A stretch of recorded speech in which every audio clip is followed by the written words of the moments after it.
Hey everyone, welcome back to Fluent English with Podcast. I'm Sophie. And I'm Alan. Happy to be your guide on your English learning journey today. Absolutely. We're all about helping you improve your listening and speaking skills in a fun and engaging way. That's right. Here, conversations are key. By listening to natural English spoken back and forth, you pick up on the flow of the language, pronunciation tricks, and everyday vocabulary that you can use in real-life situations. Plus, we explore interesting topics to keep things exciting. Speaking of exciting, today we're taking a culinary adventure into the world of weird food. Weird food? Sounds like we're in for a treat.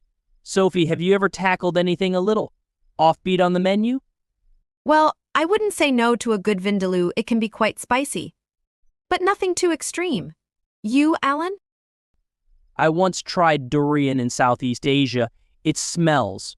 Well, let's just say it's an acquired taste.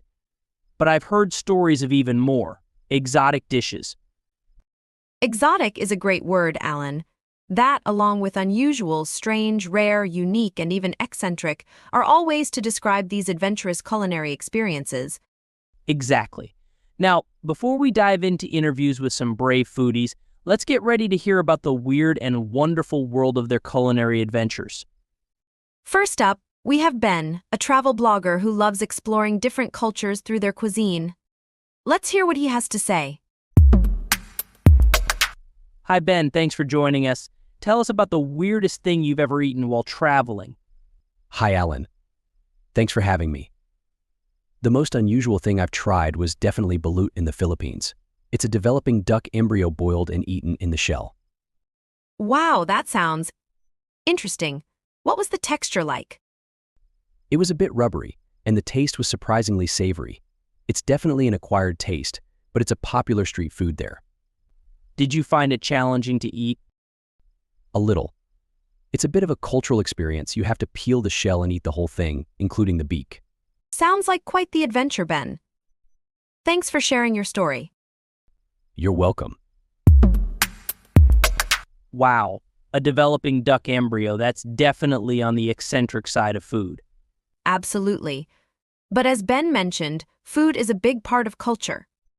Trying something new can be a great way to learn about different places. Up next, we'll hear from Maria, who loves trying new things at home. Let's see what unique dishes she's created. Maria, who enjoys getting creative in the kitchen.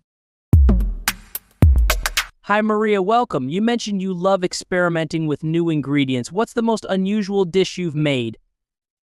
Hi, Alan. Thanks for having me. I recently made a stir-fry with jackfruit. It has a meaty texture that's great for vegetarians.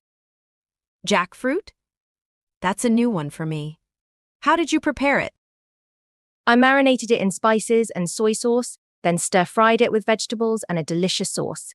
It tasted surprisingly similar to pulled pork. Sounds delicious. Did it take a lot of preparation?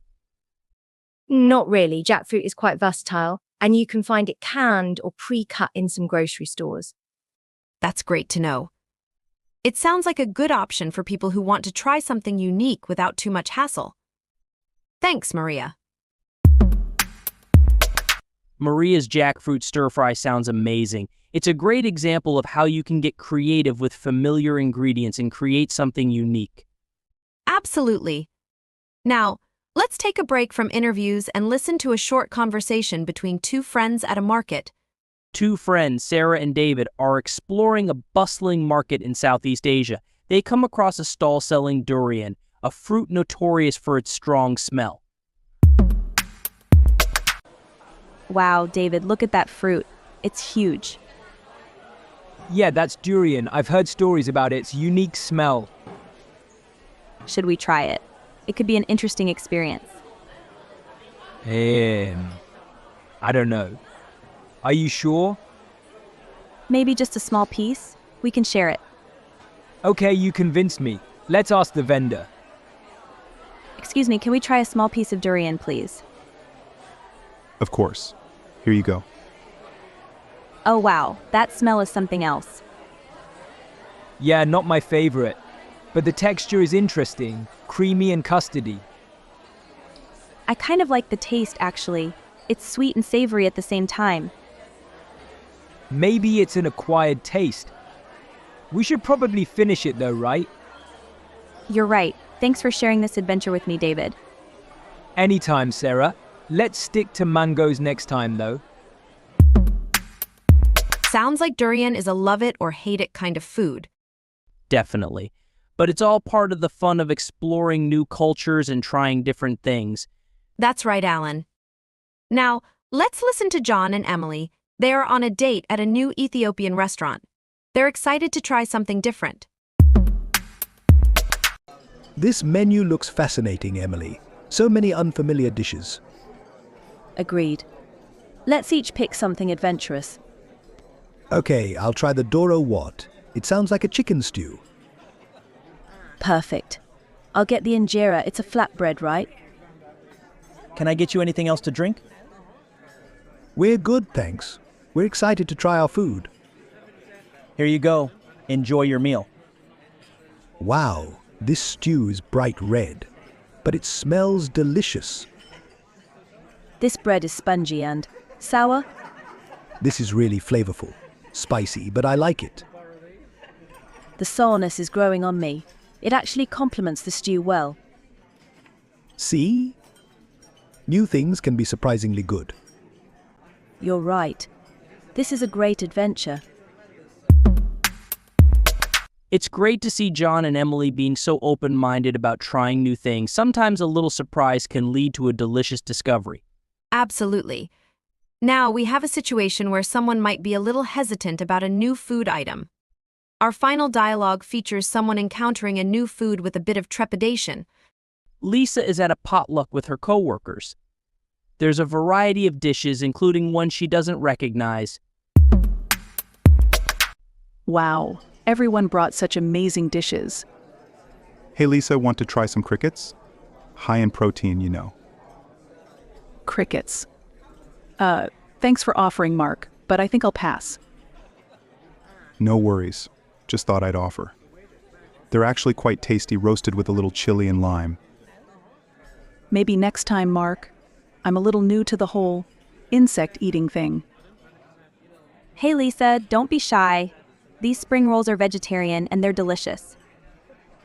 Oh, perfect. Thank you, Sarah. That sounds much more my speed. Don't worry, Lisa will come around to the crickets eventually. We'll see about that, Mark. It's okay to be hesitant about trying something completely new, like Lisa. The key is to be open to trying different things at your own pace. Exactly. Food is a way to connect with people and cultures, but it should also be enjoyable. There are so many delicious things to discover out there, from familiar favorites to exciting new adventures. Well, that brings us to the end of our exploration of the weird and wonderful world of food. It's definitely been a fun ride. We've heard about exotic dishes, adventurous home cooks, and even a little durian drama. Exactly. The important takeaway is that trying new things, even if they seem a little strange at first, can be a delicious way to learn and grow. Absolutely. Plus, through these conversations, you've picked up new vocabulary and sentence structures to use in your own English learning journey. Don't forget to practice. And of course, subscribe to Fluent English with podcast for more fun and informative episodes on a variety of topics. Thanks for joining us today. Happy learning, everyone.